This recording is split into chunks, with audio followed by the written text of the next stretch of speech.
Hello, folks, and welcome to part 3 of our notes on muscles. In this part of the notes, we're going to take a look at muscle contractions, specifically how do we control the strength of those contractions and types of contractions. So let's get started. Okay. So first off, controlling the strength of a contraction, we call it a graded muscle response. Just like in a graduated cylinder where you have gradations, those little markings on the side that tell you got 5 milliliters of water or 20 milliliters of water in there. You can have the same thing with your muscles. You can have different gradations of muscle response or how strong the contraction is. Okay. Um, so graded muscle response, the variation in degree of muscle contraction. It's required for proper control of skeletal movement. Okay. If you want to pick up a butterfly in your hand and you shouldn't do this, you shouldn't stroke its wings, but you definitely don't want to do it with all the power of your fingers. You damage your butterfly. So you got to be able to control that. Just be very, very gentle, right? So we need that for proper control of skeletal movement. There's two main ways that we can control this. A more minor way is changing the frequency of stimulation or how quickly we send electrical signals to that muscle. We'll talk about that. The primary way, though, is changing the strength of the stimulus, or in other words, changing how many muscle fibers are stimulated. If we want a stronger contraction, we'll stimulate more muscle fibers in that muscle to contract. Okay. And the main way we do that is through something called motor units. Motor units are the nerve muscle functional unit, just like the sarcomere was the functional contractile element in the muscle cell itself, the thing that actually does the contractions. The motor unit is what controls how strong our contractions are. So a motor unit is a motor neuron, so a nerve that controls muscles, and all the muscle fibers that it supplies or attaches to. Okay. The number of muscle fibers per motor unit can vary from as few as 4 to several hundred. So, in other words, one nerve firing in certain motor units would only cause 4 muscle cells to contract. Pretty weak contraction. In other situations, there's motor units where they'll cause hundreds of muscle fibers to contract if you just fire just one nerve. So we can see that here on this diagram. We've got the nerve, or the spinal cord, which is full of nerves. And we've got motor unit 1 and motor unit 2. Motor unit 1, we can see here, comes out and it splits and it attaches to 2 muscle fibers or cells. So if motor unit 1 gets the signal to contract, these 2 muscle fibers will contract. Motor unit 2, on the other hand, is attached to 1, 2, 3. Obviously, this is simplified. Like I said, the fewest we know about in the body is 4 in a motor unit. But anyway, we got 1, 2, 3. So if motor unit 2 fires, it'll be a slightly stronger contraction, right? 1/3 stronger because you got one more extra muscle fiber there. So if we want, in this particular situation, if we want the weakest contraction, the gentlest touch, we just fire motor unit 1. Your brain sends a signal down that nerve and it contracts 2 cells. If we want a medium one, we'll send it down motor unit 2 and contract 3 cells. If we want to get the strongest contraction we can out of that particular fascicle there in that muscle, we will send a signal down both motor units. The brain will send signal down motor unit 1 and motor 2, and we'll get 5 cells contracting all at once, and we'll get a stronger contraction that way. Here we can see real pictures of motor units. We can see the muscle fiber coming in, and this one, if you fire this one, you're going to get 1, 2, 3, 4, kind of a little bit out of the picture, 5, 6, another one over here, 7, another one over here, 8 fibers, at least what we can see here anyway. This one has got a lot more. It's a much bigger motor unit. It'll form a more powerful contraction if it gets fired, but we can see this one splitting off and attaching to a lot of muscles. Muscles that control fine movements, like the fingers and the eyes, where you want to have really fine control. You don't want it to be super strong because you want to be able to move your eyes around, wherever. Only have a few fibers per nerve. We're on the 4, 6, 20 muscle fibers for every nerve firing. Okay. Whereas large weight-bearing muscles, like the thighs, the hips, the back muscles, they have large motor units, hundreds of fibers per nerve. Now, this, let me see, do I want to do it here? Yeah. So, yeah, I'm going to do one more thing before I do my analogy. So, muscle fibers from a motor unit are spread throughout the muscle. Therefore, contraction of a single motor unit causes a weak contraction of the entire muscle. You don't have all your, you don't have, motor unit 1 fires only the fibers on this side of the bicep, and motor unit 2 fires them on this side. Otherwise, you get a really wonky contraction, right? To try to rip your arm sideways every time motor unit 2 fired, if motor unit 1 didn't fire, to keep it balanced. Let's pretend that we got everybody in the class, okay? And we're trying to pull a giant stone. Let's say we're trying to build a pyramid for some reason. But we're trying to build a pyramid with a giant stone, and each and every one of you has a rope that we tie around that stone to pull it. So we got, dozens of people and dozens of ropes pulling on this stone. Now, I'm the brain of the outfit here, let's say. And so what we'll do is I'll say, okay, anybody whose first name starts with a Q, pull. That's just maybe just one person's going to pull on that rope. That's going to put some tension on the stone, but it's not going to move it, right? And so then I might say, okay, anybody whose name starts with a Q and an N. Okay, there's probably more people whose names start with an N. So we'll get, that one person who's a Q plus maybe, let's say, 3 more people pulling, get a total of 4 people pulling on ropes. And they're scattered randomly throughout this crowd of folks pulling on ropes. So we got somebody's pulling over on the right, somebody's pulling over on the left, somebody's pulling in the middle. They pull, still not enough. So I say, okay, everybody, let's have a motor unit that's the first half of the alphabet. Have them pull. Now they're scattered all throughout. That's going to be a much stronger pull. Maybe it starts to shift the rock a little bit, right? And if that's still not enough, then I say, okay, let's fire all the motor units. Let's do the first half of the alphabet and the second half of the alphabet, and people with Q's and N's. All of them pull. Everybody pulls. Then we get some movement. And no matter which one does it, we're going to get if we're all hooked up to that stone, if it's just one person, it's going to be a little tension. If there's a few more people or motor units, we're going to get a little more tension, but it's evenly spread out because we got these folks kind of just spread out in a fan trying to pull this giant block to build their pyramid. Okay, so we can see that in this picture down here. Here we got a couple motor units, but you can see that they're attached to muscles spread out throughout this whole fascicle. So our muscle fibers spread out through all the muscle there so that it doesn't pull it sideways. Okay. Next thing I want to talk about is muscle twitch. So this has to do with the other thing I talked about, which was frequency of stimulation. The main way we control muscle contraction strength is via motor units. Our nervous system works with either on and off. It either sends a signal or it doesn't send a signal. So the easiest way for our brain to control the strength of contraction is to send a signal to just a couple fibers or a bunch of fibers or a whole lot of fibers to get a stronger contraction. But there's something else that happens too, and that is called muscle twitch. Every time you send a single brief signal down that nerve, as long as it's enough to reach that threshold we talked about before, you will get a twitch. So we look down here at this. At the stimulus comes in at time 0, right? A slight delay before the muscle contracts because we got to wait for the acetylcholine to diffuse across the synaptic cleft and the action potential to get generated and send down the sacroilioma, down the T tubules to the sarcoplasmic reticulum, which is going to release the calcium, cause the actin to change shape. Myosin's going to come along. That takes time. It's very fast, really, if you think about it. But it does take time. So there's a slight delay there between the signal and the start. And the myosin pulls, creates tension. So increased tension, increased pull, and then it relaxes. Now the relaxation is generally a little bit slower than the contraction because that's not being powered. That's just passive, the elastin fibers pulling the sarcomere back out. That is a muscle twitch. Every single time you send a signal, you get a twitch. Okay.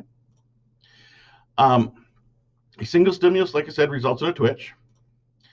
If you deliver the stimuli, if your brain sends a signal, bang, bang, bang, bang, and the muscle doesn't have time to completely relax, it will increase the contractile force. We call this a wave summation. So we see down here, you can think of this as each of these red arrows that I'm covering up because the stupid pointer keeps getting in the way. That's your brain sending a signal to contract. So the first contraction comes in, it ramps up, and then it starts to contract. If you get your net signal before it relaxes all the way, it's able to get higher on the next one. You're able to get a slightly more full contraction out of it. And you can keep ramping it up, right? You summate the waves, you add on to them. I think of it kind of like, imagine you were the Incredible Hulk trying to hit a rock, a boulder, to get it to go up a hill. You hit it the first time, one big old wallop at the bottom of the hill, the rock rolls up and then it rolls down. That's like a muscle twitch. If you hit one big wallop at the bottom and then you start walking up after it and it goes up and it starts to come back down, but it doesn't go down as far, you hit it again, it'll go up even further than it did the first time. And then you keep walking up the hill and it starts to roll back down and you hit it again and it goes up higher and higher. Okay. Then unfused or incomplete tetanus. Okay. Right here, we got faster stimuli coming in quicker. It just means like you're the Hulk and you're just running behind this rock trying to bang it, but you're not able to quite get to it before it starts to roll back down. So you do get to go up, but the rock's still going like this to the peak and then down to the peak and down. And if you are the Hulk and you're able to just get right up there and you're able to just keep pounding the rock, bang, bang, bang, bang, bang, bang, you don't have to hit it hard. Just bang, bang, bang, bang. You can keep it up there at that high point. Once you get it up to the high point, you can just keep it there like you're on a speed bag, right? Bouncing that rock up and it stays pretty solid. This is what we normally have, complete tetanus. When our brain wants our muscles to fire, like it wants me to grab onto my coffee mug and just hold it and not drop it, it's going to be sending signals to these motor units in my forearm right here. Bang, bang, bang, bang, bang, bang, bang. Hold it, hold it, hold it, hold it, hold it, hold it, hold it, hold it, hold it. Okay, until it stops sending the signal. If it stops sending the signal, it relaxes and I let go. All right, that's complete tetanus. Okay, it keeps it nice and firm and steady. You may have noticed yourself going into incomplete tetanus or wave summation at times. Let's say you're weightlifting to fatigue. Have you ever gotten that where you're on a bench and you're really pushing yourself? I'm not sure how many of you done this, but if you really push yourself to fatigue and you're trying to get to that very last press in you can before you run out of energy, that very last one, all of a sudden it starts going like this. As you're pushing it up, it just gets shaky like that. You're entering into something like this because your nerves aren't they're running out of juice. Your nerves and your muscles can't recover fast enough. So you start to get this jerkiness going in the contraction. Okay, so normally where this doesn't happen too much. This is normal. All right, so as far as controlling muscle contraction, normally it's controlled by graded muscle response and motor units. The frequency stuff doesn't play a role too much. It's generally just full tetanus. But how do we keep muscle tone? Muscle tone is the constant, slightly contracted state of all muscles, which does not produce active movements. Even though I'm sitting here right now and my arms are still, I do have motor units firing in my biceps and my triceps. Okay, not many, but they are firing. And what that does is it keeps the muscles firm, healthy, and ready to respond to stimulus. We want to keep them, it's basically keeping you slightly exercised, even though you don't realize it, at all times. And it keeps your muscles from being completely saggy and keeps them healthy. And that's a reflex response. That's controlled in your spinal cord. It'll just randomly send out signal here, signal motor unit 1, signal motor unit 23, signal motor unit 4. And it's spread throughout all the muscle here, but it's constantly doing that, not very much. Okay. Why is it important? Well, atrophy. So here's a leg that's been getting stimulation, and here's a leg that hasn't. Notice how much smaller the muscles are, okay, in that leg. So if a nerve supply to that muscle is destroyed, the muscle loses tone because it's not partially contracting, and it will start to atrophy. Okay, even if it's just missing that slightly contracted state, even if you couldn't move it, it would still lose some tone and it would become weaker. All right, so that's on that end. Now let's talk a couple different types of contractions. We have things called isotonic and isometric contraction. Let's talk isotonic first. Now, from earlier in the year, we've learned that the prefix iso means basically the same, and tonic refers to tone or tension. So in isotonic contractions, the muscle is able to change length, but it maintains a pretty steady tone. If you were to put your hand on your bicep, you can do this right now, and you grab something that's relatively heavy. Oh, this is not very heavy, but grab something that's relatively heavy, and you could do a curl with it. And if you feel your bicep, you can feel it getting shorter, right? But the firmness of it, how hard it is, how strongly it's contracting, remains pretty constant throughout that whole motion. If you feel that would be an isotonic. The length of the muscle changes, but the tone, the tension in the muscle, the amount of pull it's exerting doesn't, because you got plenty of muscle to move this, and you've overcome its inertia and gravity, and you're able to just keep doing this. Okay, moves low. So that's same tone or tension, as opposed to isometric contraction, where the tension increases, but isometric, that's referring to same length. So your muscle doesn't change length. I don't have anything heavy enough. Let's pretend my coffee mug was Mjolnir, right? Thor's hammer, and only the worthy can pick it up. All right, and I'm trying to pick this up, and I try a little bit. I just think it's a regular hammer or a regular mug, and yeah, this is Thor's coffee mug. Only the worthy get to drink the coffee. But I try to pick that up, and I just apply a little bit of pressure on it, just a couple more units, and it's like, it's not working. Let's try harder. Harder. And I can't do anything with it, like trying to lift a giant boulder or that rock we were trying to move for the pyramid earlier. My muscle is not able to change length because I'm not able to move this thing, but the muscle tone is increasing if I'm feeling this. At first, it's very little tone at all, but as I keep trying harder and harder, I can feel that tone getting stronger and stronger as I engage more and more boulder units to try to get that thing to move. That's isometric. That's the kind of exercise you could do in a, if you're sitting in a class and you're listening to a boring lecture on muscle contractions and you want to exercise a little bit, you can just sit there and kind of tense up muscles. Don't make the facial expressions, but just tense those muscles up without letting them move. So you got on both sides of the joint working in opposition, pulling against each other. You can get some exercise and kind of get some blood flow into those areas without actually having to move and do exercise. Those would be isometric exercises. All right.